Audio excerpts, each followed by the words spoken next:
Guys, sus akal-akal nilutong manok. May gigay ko muluto oy. Bebe ko no.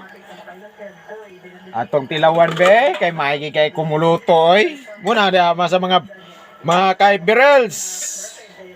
Awan ninyo ni mga farmer sa Kantike, sakto kayo mga panakot. Ha? Kini tanan mga lamas ni tanan. Mga lamas niya mga hiwa sa atong mga manok so dayo kus kabuok. Siguro dayo punong kalaha, hapit. Kaya di pa magkaya guni mga gulang god kay mag-ihaw ta ng gulang perting lisuda. Dugay ang maluto. Tilawan na to ha, tilawan kay sabaw pa lang ulam na. Ginoo ko. Sabaw pa lang ulam na.